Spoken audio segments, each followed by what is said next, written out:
Assalamualaikum warahmatullahi wabarakatuh.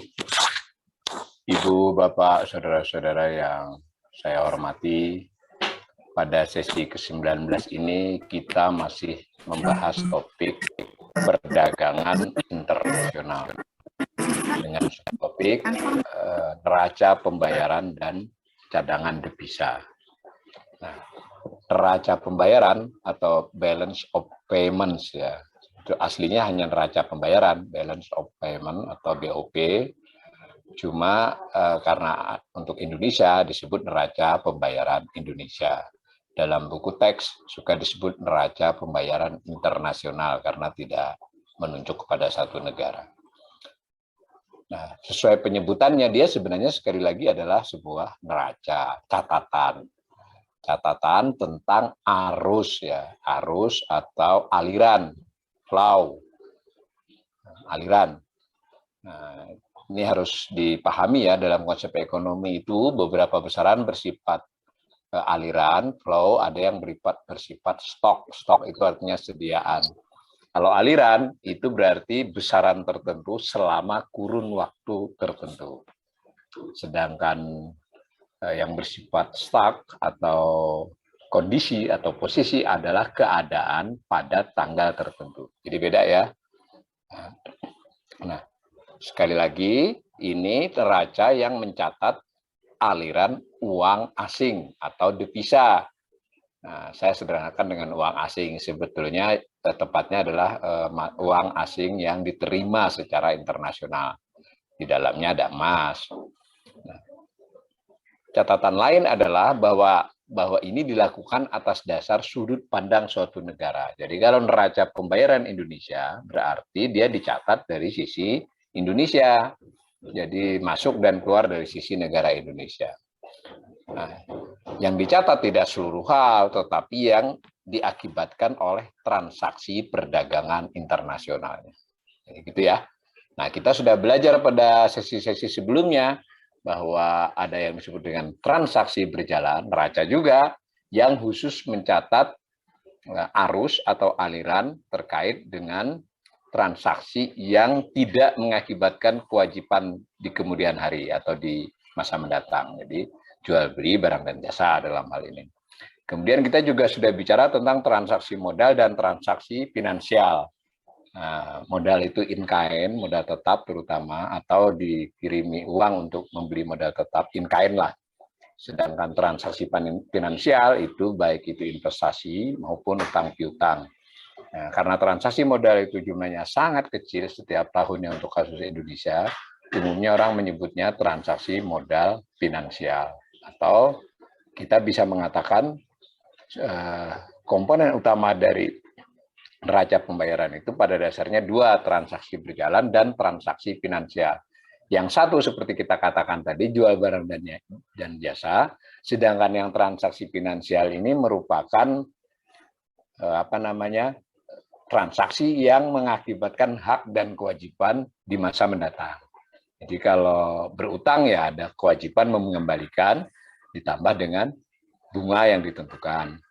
Kalau kita memberi piutang, sebaliknya kita memperoleh kembali di masa mendatang dan memperoleh bunga penerimaan. Begitu juga jika transaksi finansial yang lain yang sudah kita pernah jelaskan di sesi sebelumnya yang disebut dengan investasi itu juga serupa dengan utang. Nah, jadi sebetulnya keseluruhan neraca disebut neraca pembayaran. Sub dari neraca pembayaran berupa neraca juga, terdiri dari 3, transaksi berjalan, transaksi modal, dan transaksi finansial.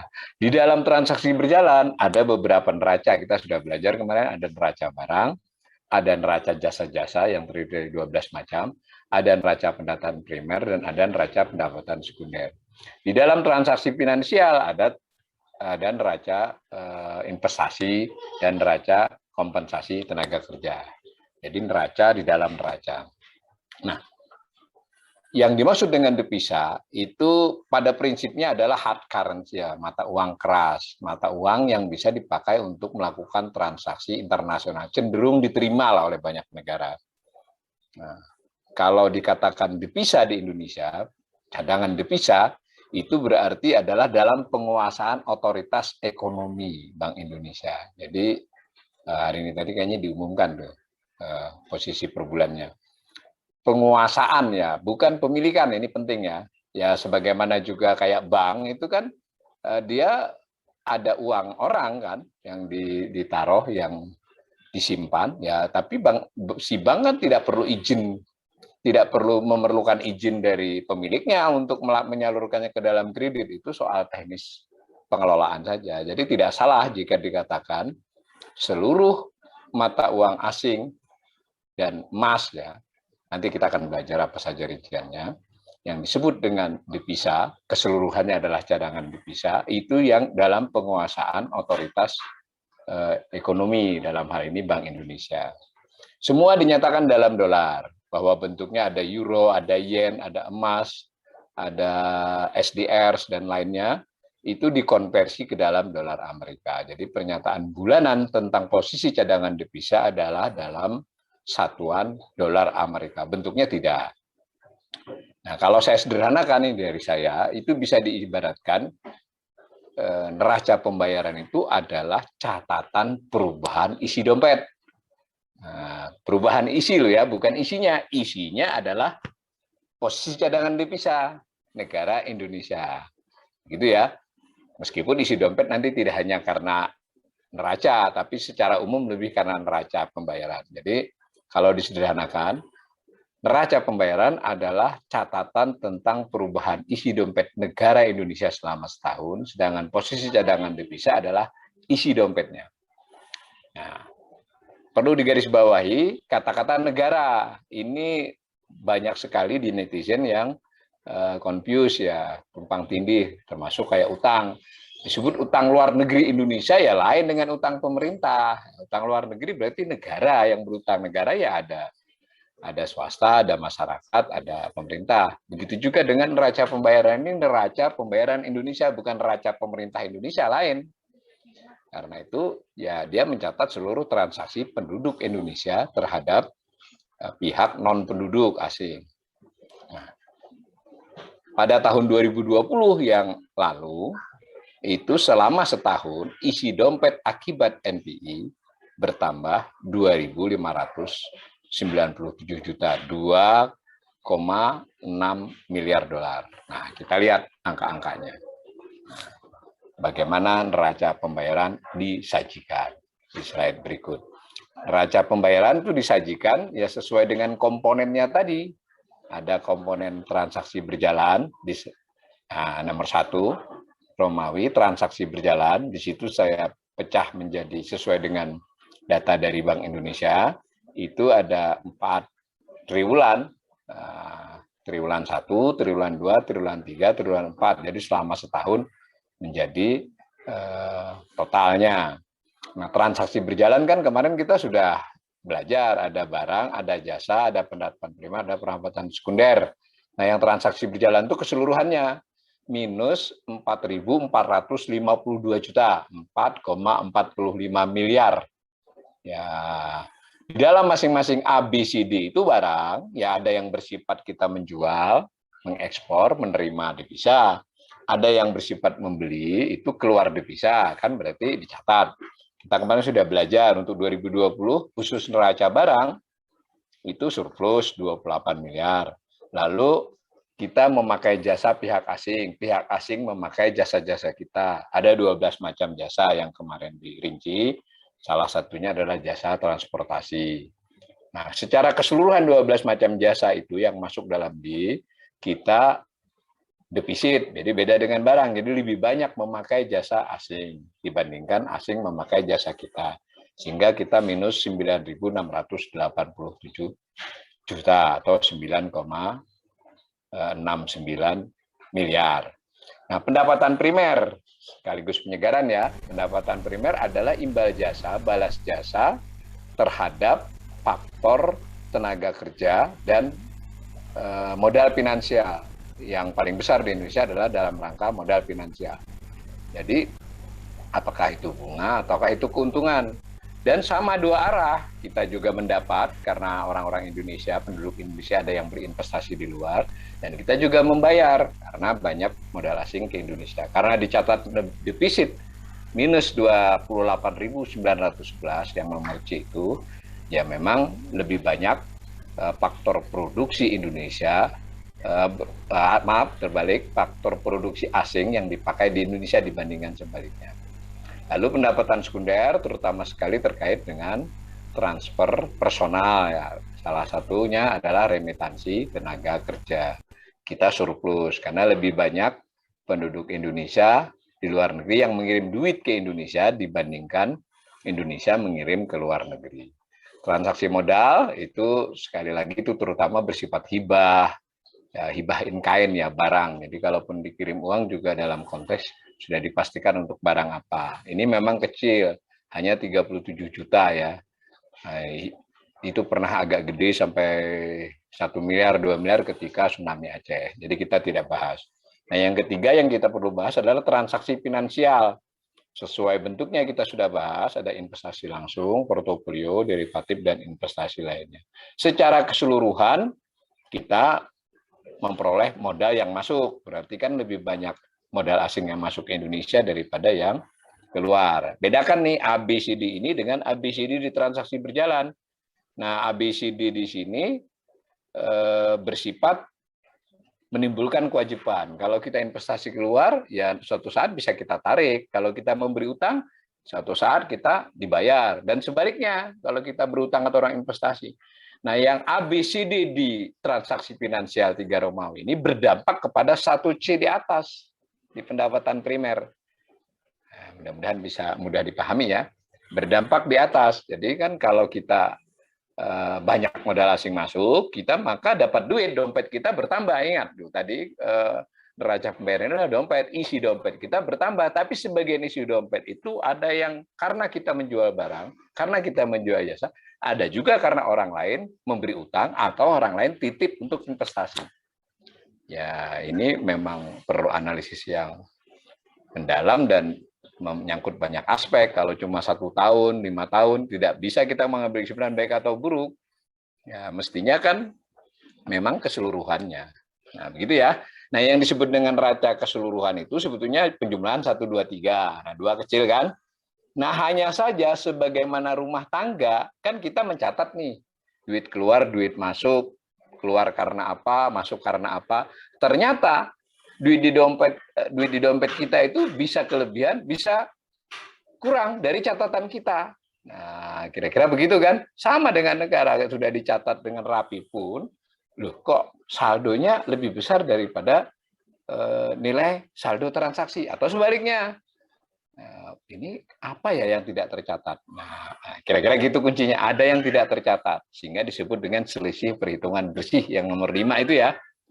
Nah, selisih perhitungan bersih minus 805. Jadi kira-kira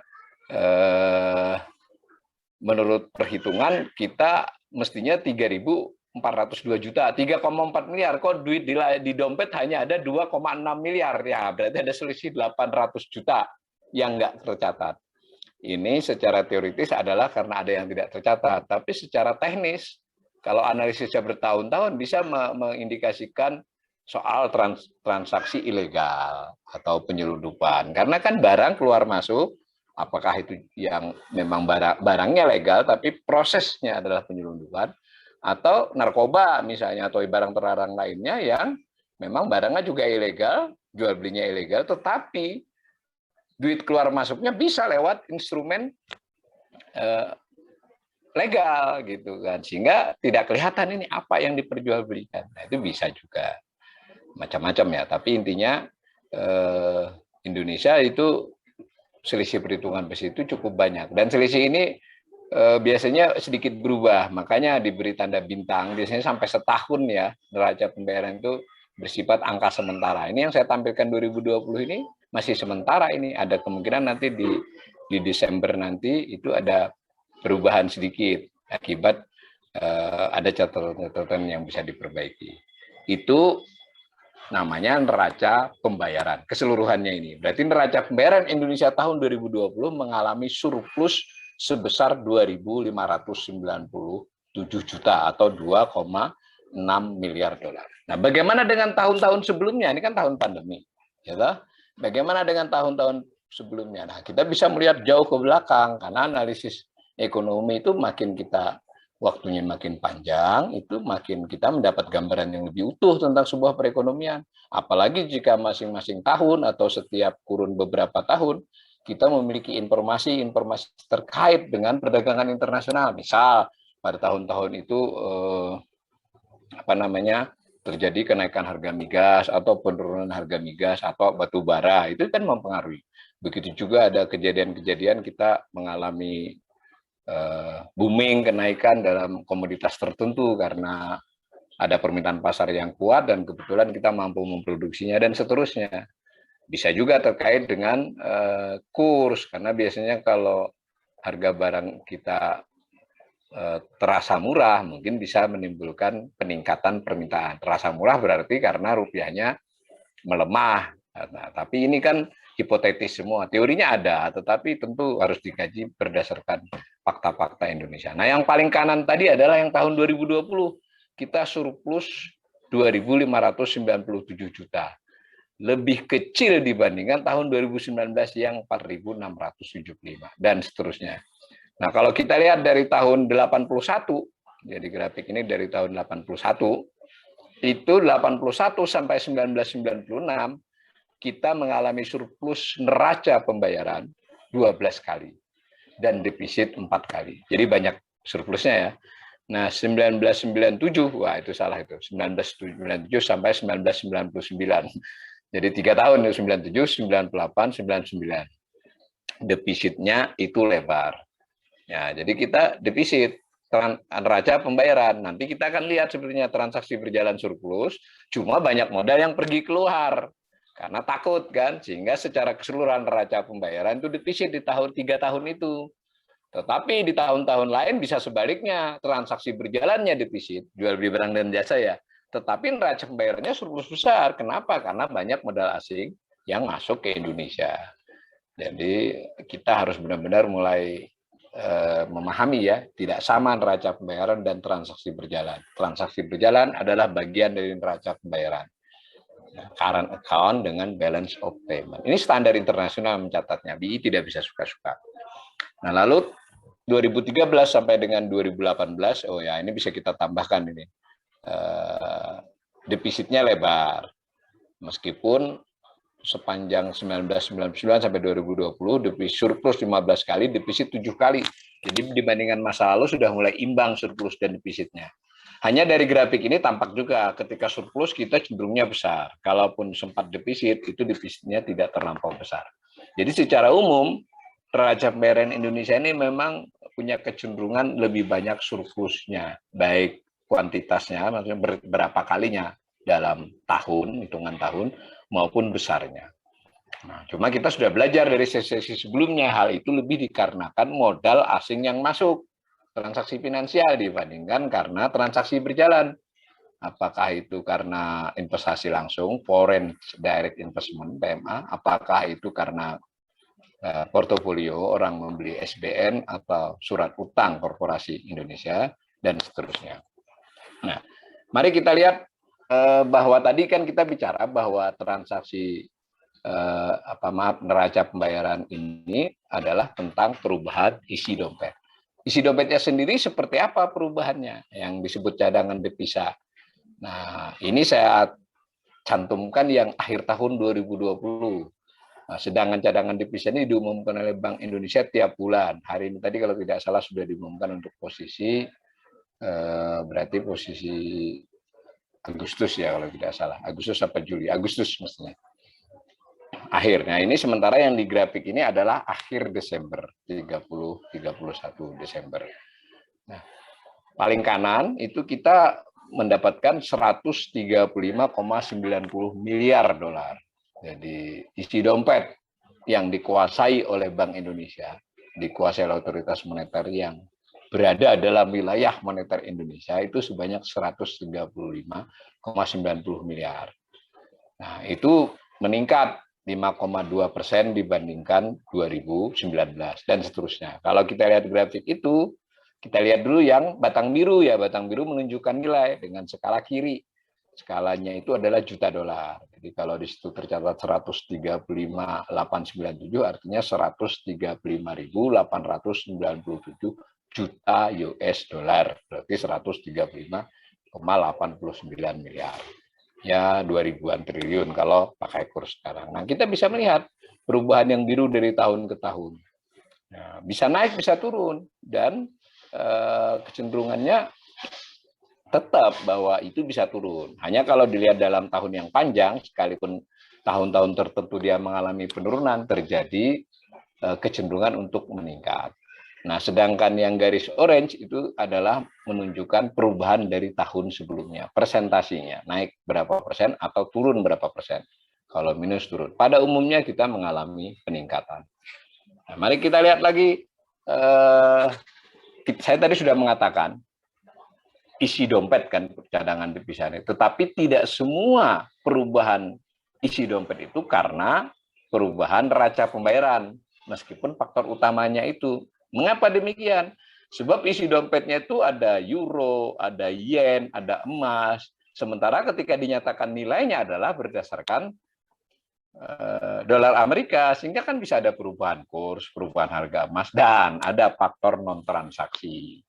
Jadi penambahan cadangan devisa yang dilakukan oleh kebijakan moneter yang non-transaksi juga bisa dilakukan, menambah emas moneterkah atau kebijakan-kebijakan lainnya yang tidak bagian dari transaksi perdagangan. Tetapi secara umum polanya sama, lebih karena kurs ya. Jadi kalau Anda lihat, yang biru adalah perubahan neraca pembayaran, maksudnya bukan perubahan ya, tadi saldo neraca pembayaran, yang orange perubahan nilai cadangan devisa. Polanya mirip. Nah, di 2019-2020 perubahan cadangan devisanya lebih besar karena antara lain faktor harga emas dan faktor kurs, dan juga ada penambahan cadangan devisa yang non transaksi. Nah, selanjutnya apa sih isi dompetnya tadi, cadangan devisa tadi terdiri dari apa saja? Isi dompet negara Indonesia yang dikuasai oleh Bank Indonesia itu. Satu, berbentuk emas moneter ya.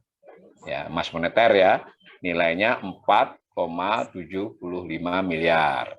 Itu ya. Oh, itu akhir 2020-nya belum saya tulis, itu bukan 100. Itu tadi diralat ya, yang 2020 itu 135 tadi, itu catatan 2019. Belum dirubah. Kalau yang rinciannya sudah dirubah. Nah, lalu ada Special Drawing Rights, SDRs. SDRs ini mata uangnya IMF. Jadi dianggap cadangan devisa juga, nilainya 1,6 miliar di milik Indonesia.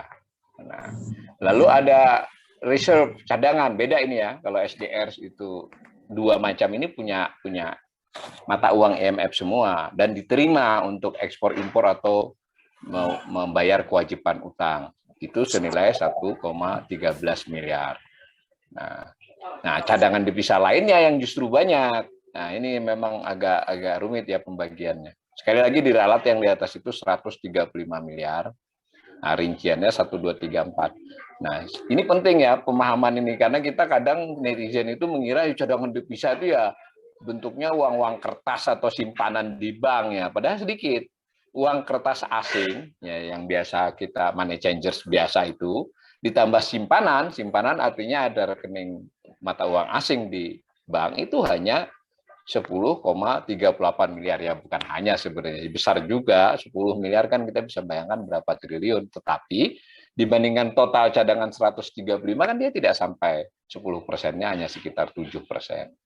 Nah, yang paling banyak adalah surat berharga. Cuma kita harus hati-hati ya, surat berharga di sini pengertiannya tidak dalam artian surat utang seperti SBN, tapi surat berharga yang liquid ya. Ya, yang memang setara dengan uang. Jadi bentuknya surat berharga itu 117 miliar. Nah, ada bentuk-bentuk lain kira-kira 689 juta. Ini dulu yang kita bayangkan. Nah, yang tadi uang kertas dan simpanan yang A itu kan tidak hanya dolar, ada euro, ada yen, ada yuan, dan seterusnya. Surat berharga juga begitu, nilainya segitu. Surat berharga di sini saya ulangi sekali lagi, bukan saham atau bukan SBN ya, tetapi surat berharga dalam konteks transaksi internasional yang sangat liquid ya. Jadi hampir sama dengan uang lah. Gitu ya. Nah, kalau kita gambar begini, itu tadi kan yang 2020. 2020. Nanti ditolong direvisi itu yang 2020-nya itu 135 itu Mas Sabto. Nah, ini kalau kita lihat yang paling kanan ini sama rincian yang 2020 tadi, tapi tidak semua saya rinci karena yang kecil, sehingga saya rinci sebagian tidak diikutkan, yang besar saja, emas moneter, SDR dan RVF-nya digabungkan jadi satu, kan tadi dua di atas, uang kertas asing dan simpanan. Jadi karena cadangan devisa lainnya tadi saya ambil yang gedenya ditampilkan uang kertas asing dan simpanan, lalu yang kuning surat berharga, yang biru tagihan lainnya. Nah, lihat perkembangannya dari tahun ke tahun ya, kurang lebih begitu ya. Memang surat berharga yang terus meningkat, sementara yang lain ya stabil. Bahkan uang kertas asing dan simpanan itu cenderung lebih rendah dibandingkan dahulu. Artinya memang kecenderungan transaksi yang baru dengan lebih paperless dan sebagainya itu kan meningkat. Ini untuk informasi saja, biar kita punya gambaran cadangan devisa itu bentuknya seperti ini. Nah, lalu pertanyaannya itu ada di mana? Nah, ini yang beberapa kali terjadi perdebatan agak rumit ya. Saya memang penjelasan dari Bank Indonesia ataupun dari dokumen-dokumen memang agak sedikit samar ya. Ini tafsiran saya. Mungkin kalau ada yang keliru nanti silahkan diperiksa di sumber-sumbernya. Jadi pertama yang saya ingin menjelaskan pemahaman saya adalah cadangan devisa Indonesia itu adalah nilai yang di bawah kontrol otoritas moneter. Jadi ada di wilayah Indonesia lah, di wilayah kontrol Indonesia, gitu ya. Nah, tetapi tidak berarti dia dimiliki oleh Bank Indonesia. Ya, saya menyederhanakannya mirip dengan bank. Semua uang masyarakat yang disimpan di suatu bank DPK kan bank bebas mau memakainya tanpa harus meminta izin langsung kepada yang punya duit. Punyamu saya kasih kredit ke si B ya, nggak begitu kan? Dia kan jadi disimpan. Itu dulu. Jadi betul bahwa Bank Indonesia menguasai keseluruhan cadangan devisa. Tetapi pemilik cadangan devisa dan tempat artinya tempat teknisnya, kan Indonesia terdiri dari macam-macam kan, di bawah bantal kah, di bank mana, atau dalam bentuk apa, itu kira-kira pemahamannya adalah kalau emas moneter sepenuhnya di Bank Indonesia, tadi berapa, 4,48 miliar. Nah, SDR, Special Drawing Rights, dan RDF-nya IMF, itu adalah rekening simpanannya Bank Indonesia di IMF, jadi dalam milik Bank Indonesia juga kan. So itu anytime dipakai, nggak perlu izin karena bukan utang, duit karena IMF itu koperasi simpan pinjam sebenarnya kan, itu duit kita di sana. Tapi ini memang agak unik sedikit ya, duit kita di sana, tetapi juga status kita punya utang Bank Indonesia dalam hal ini. Jadi Bank Indonesia itu diberi utang, duitnya tetap di sana. Tapi standby lah, ini penting karena kalau ada sewaktu-waktu fluktuasi kurs yang tidak terkendali, ini kan bisa dipakai, atau kewajiban-kewajiban utang pemerintah, terutama utang luar negeri pemerintah yang tidak harus disegerakan, yang tidak bisa ini kira-kira sewaktu-waktu lah, tidak selalu dipakai, tapi ada cadangan devisa itu. Lalu uang kertas asing. Tadi kan sudah saya katakan sebagian dari bentuk tadi uang kertas asing kan. Ini itu ada di bank umum. Jadi bank umum kan pegang tuh uang kertas, atau di pribadi-pribadi atau perusahaan. Tidak terlalu besar, tapi orang per orang atau bank per bank nggak besar, tapi totalnya ya besar, bisa 2 atau 3 miliar dari 10 miliar tadi. Nah, yang berikutnya simpanan. Nah, simpanan di bank umum ya rekening kan. Ya, nah ingat, ini yang boleh melakukan transaksi devisa, menyimpan, menukar dan sebagainya itu hanya bank umum devisa, tidak semua bank. BPR misalnya atau bank-bank tertentu buku berapa yang bukan bank devisa nggak bisa. Nah, tapi banyak di sana, mungkin 6 atau 7 miliar dolar. Tapi sekali lagi kan di bawah kontrol Bank Indonesia atau itu. Nah, lalu surat berharga dan tagihan lainnya. Yang tadi kita katakan surat berharga tagihan tadi umumnya di bank umum, di lembaga di BI juga ada. Nah, maka saya menyimpulkan sebagian. Nah, ini kesimpulan saya angkanya ya. Jadi boleh nanti kita sama-sama mengkaji. Sekitar 75% itu tidak dimiliki dalam konteks langsung oleh BI, namun di bawah kendalinya. Nah, pemerintah bagaimana? Ya, pemerintah punya devisa juga. Nah, tapi devisa pemerintah tadi mungkin kan bisa ditaruh di Bank Indonesia, bisa ditaruh di bank umum, kan punya beberapa rekening bank pemerintah. Seperti menerima menjual SBN valuta asing atau menerima pinjaman luar negeri yang sifatnya pinjaman tunai ya. Kalau pinjaman yang project yang langsung barang biasanya udah ada peruntukannya, tapi kalau yang bersifat tunai yang bebas pemerintah memakai kan juga berupa cadangan devisa. Nah, samalah dengan eksportir yang tadi perusahaan yang menaruh duitnya di bank umum atau di mana, ini juga begitu. Kira-kira kita punya gambaran cadangan devisa itu begitu. Karena itu kalau dikatakan bahwa pemerintah memiliki cadangan devisa 135 miliar dolar, itu adalah cukup untuk memenuhi impor selama berapa misalnya 8 bulan ya. 8 bulan artinya itu impor atas dasar rekam jejak masa lalu rata-rata. Kan kita belum impor, itu kan untuk kamu di dompetmu ada duit berapa? Oh, ada 10 juta. Itu cukup untuk makan berapa hari? Nah, semacam itu. Nah, biasanya ukuran-ukuran itu dipakai untuk mengetahui kira-kira memadai nggak isi dompetnya negara Indonesia itu. Nah, dalam buku-buku teks itu umum dipakai adalah kebutuhan impor ditambah dengan cicilan pokok utang luar negeri pemerintah. Nah, masih itu yang dipakai. Sebenarnya juga cicilan utang luar negeri swasta kan juga harus pakai devisa. Nah, itu nggak tahu saya kenapa terbiasa begitu. Padahal bisa saja dihitung adalah kebutuhan impor plus cicilan utang luar negeri gitu. Nah, mari kita lihat khusus yang impor saja yang nggak debatable. Nah, posisi cadangan devisa tadi 2020 kurang lebih 135 miliar itu lebih besar dari yang kiri itu cadangan devisa ya. Billion berarti miliar dolar ini. Miliar. Ya betul, miliar dolar ya. Ini miliar, kalau billion miliar dolar. Itu saya ambilkan dari laman Bank Dunia karena saya nggak sempat ngolah, saya klik-klik keluar gambar, mengikuti perbandingan sesi-sesi sebelumnya. Kan 4 negara kita pakai, Thailand, Indonesia, Malaysia, Vietnam. Dari sisi posisi cadangan devisa, reserves ya, itu Indonesia ya lebih tinggi dari Malaysia dan Vietnam.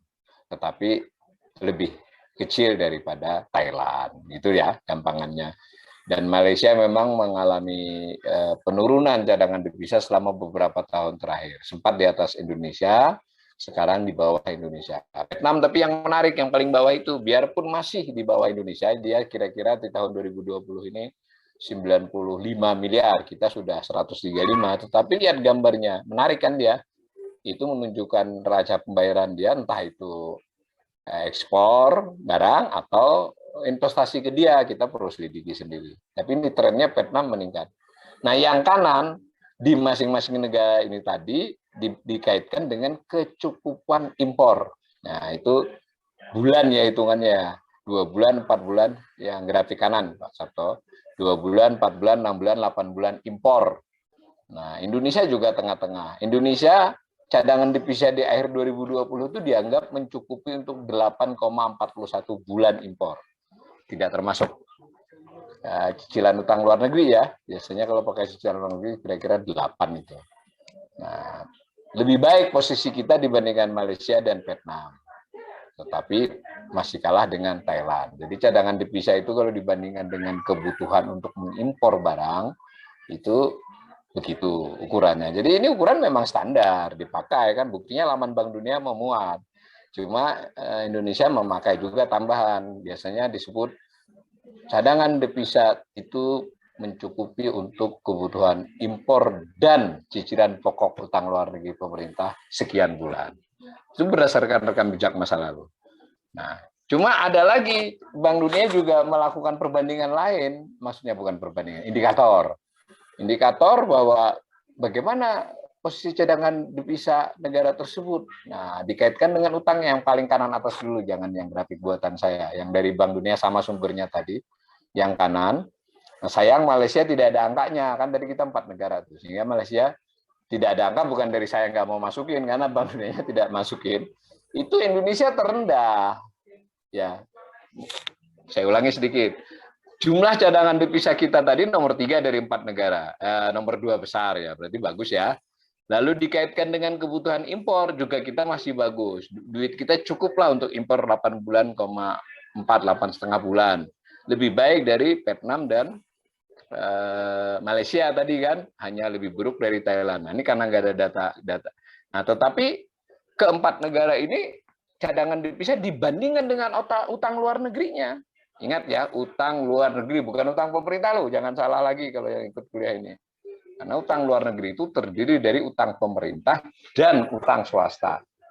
Nah, tetapi juga utang pemerintah itu tidak hanya utang luar negeri, ada utang dalam negerinya. Utang swasta juga ada utang dalam negerinya. Jadi itu beririsan, tapi tidak sama. Nah, maka kalau kita lihat yang paling kanan ini, Indonesia presentasi cadangan devisa dibandingkan utangnya itu udah di kisaran 20 berapa itu, mungkin sekitar 20-30%, sepertiga, nggak sampai. Jadi ibaratnya itu ya lu punya duit 135, tapi utang kamu kan 400 miliar dolar. Sepertiganya kan, kurang lebih. Nah, sementara Vietnam, Thailand, porsinya itu lebih baik. Jadi biarpun cadangan devisanya Vietnam lebih sedikit dari Indonesia, tapi utangnya jauh lebih sedikit. Nah, gitu ya. Nah, itu data 3 negara. Bagaimana dengan negara yang lebih banyak, yang bawahnya? Itu sayang hanya data baru 2019. Jadi International Debt Statistic ya, gerombolannya World Bank juga. Itu buat rata-rata seluruh negara berpendapatan rendah dan menengah. Nah, reserve cadangan devisa dibandingkan utang luar negerinya. Nah, yang biru itu di tahun 2019 data terkininya itu 72%. Jadi seluruh rata-rata ya, seluruh utang dari negara-negara, bukan rata, bisa ditotal juga bisa sama dengan rata-rata. Total dari cadangan devisa negara-negara itu termasuk Indonesia di dalamnya sebetulnya, di low and middle income countries ini, itu 72% dari utangnya. Jadi kira-kira duit di dompetnya itu sudah 72% dari utang. Khusus Indonesia yang orange 31%. Jadi kita lebih buruk dari kebanyakan negara kan. Nah, yang Indonesia saya olah dari data Bank Indonesia di sebelah kiri.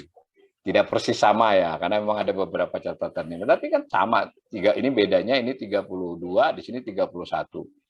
Nah, ini coba lihat, ini khusus dari data Bank Indonesia. Menurun kan? Jadi menurun posisi cadangan devisa kita dibandingkan dengan utang luar negeri kita. Nah, gitu ya. Nah, demikian sehingga kita bisa memahami bahwa cadangan devisa itu apakah cukup atau tidak, bagus atau tidak bisa hanya dari satu sisi. Memang betul, salah satu perbandingannya adalah duit yang dimiliki itu mencukupi untuk berapa bulan impor, ditambah dengan cicilan utang luar negeri pemerintah. Tapi bisa juga kita tambahkan cicilan utang luar negeri swasta. Nah, ada indikator lain dan pemerintah, Bank Indonesia mengumumkan tidak pakai ini. Bank Indonesia hanya pakai yang kebutuhan impor dan cicilan utang luar negeri. Padahal yang indikator ini selalu juga rutin diumumkan oleh Bank Dunia dan International Debt Statistic IDS, bahwa bagaimana perbandingan posisi cadangan devisa dengan utang luar negeri, dengan sesama posisi ya, sesama posisi. Nah, begitu kira-kira. Sehingga ini juga mengindikasikan bahwa tadi neraca pembayaran yang surplus menambah isi dompet, dalam kasus Indonesia, itu memang cukup banyak peran dari utang. Gitu loh. Ini saya tidak ingin mengatakan ini baik atau buruk, tetapi itu faktanya. Bahwa nanti baik atau buruk perlu analisis yang lebih mendalam, lebih panjang, dan kurun waktu yang panjang. Karena maksudnya utang itu kan juga sebetulnya adalah agar bisa ekspor, agar bisa menaikkan produksi jasa yang bisa dijual ke luar negeri. Tapi sejauh ini skenario-nya tidak berjalan begitu mulus. Tapi jangan semua muanya karena tidak mulus lalu disalahkan dengan COVID. Ya, begitu. Demikian untuk sesi kali ini. Assalamualaikum warahmatullahi wabarakatuh.